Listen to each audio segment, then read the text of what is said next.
ఈ కింది వాటిలో డిప్యూటీ స్పీకర్ విధులకు సంబంధించి సరికాని దానిని గుర్తించండి అన్నాడు. డిప్యూటీ స్పీకర్ మరి డిప్యూటీ స్పీకర్ విధులకు సంబంధించి సరికాని దానిని గుర్తించండి. మరి ముందు సరైన ఏడో చూద్దాం.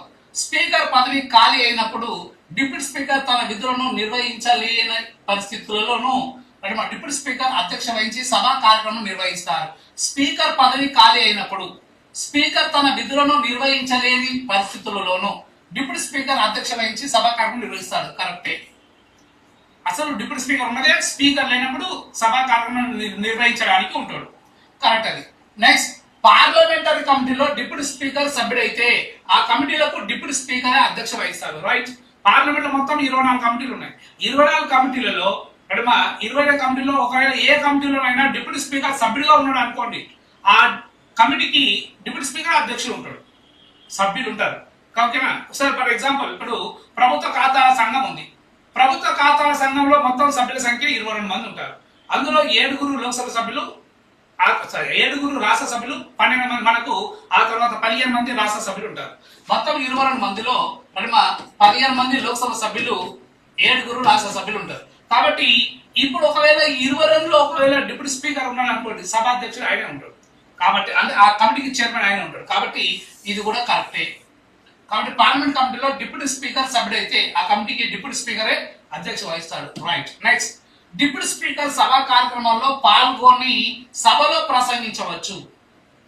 సాధారణ సభ్యునిగా బిల్లు పైన ఓటు వేయవచ్చు. కానీ స్పీకర్ వ్యవహరిస్తున్నప్పుడు మాత్రం నిర్ణయాత్మక ఓటు మాత్రమే కలిగి ఉంటాడు. రైట్. ఇప్పుడు చూడండి, డిప్యూటీ స్పీకర్ సభా కార్యక్రమంలో పాల్గొని సభలో ప్రసంగిస్తాడు. కరెక్టే. ఎందుకంటే స్పీకర్ ఉన్నాడు కాబట్టి డిప్యూటీ స్పీకర్ సభా కార్యక్రమంలో ప్రసంగిస్తాడు, సభా కార్యక్రమంలో పాల్గొంటాడు. సాధారణ సభ్యుడిగా బిల్లు పైన ఓటేస్తాడు. కరెక్టే. ఓకేనా? ఎందుకంటే డిప్యూటీ స్పీకర్ సభ్య హోదాలో ఉన్నాడు, సభ్యుడిగా పనిచేస్తున్నాడు కాబట్టి బిల్లు పైన ఓటేస్తాడు. కానీ స్పీకర్ గా వ్యవహరిస్తున్నప్పుడు మాత్రం నిర్ణయాత్మక ఓటకు కలిగి ఉంటాడు. స్పీకర్ పనిచేసినప్పుడు నిర్ణయాత్మక ఓటకును కలిగి ఉంటాడు.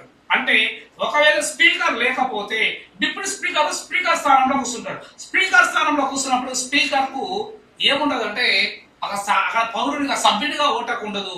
కానీ ఆయనకు డిప్యూటీ స్పీకర్ కు ఇప్పుడు ఏ హక్కు ఉంటుంది అంటే అక్కడ నిర్ణయాత్మక ఓటకు ఉంటుంది. అదే కాస్టింగ్ ఓటకు ఉంటుంది.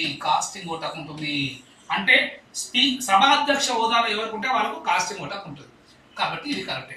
డిప్యూటీ స్పీకర్ అవసరమైతే రాజ్యసభ చైర్మన్ గా వ్యవహరిస్తాడు. అది తప్పు. డిప్యూటీ స్పీకర్ రాజ్యసభ చైర్మన్ వ్యవహరించాడు. ఓన్లీ ఉపరాష్ట్రపతి రాజ్యసభ చైర్మన్ గా వ్యవహరిస్తాడు. కాబట్టి ఇచ్చిన ఆప్షన్ లో ఇది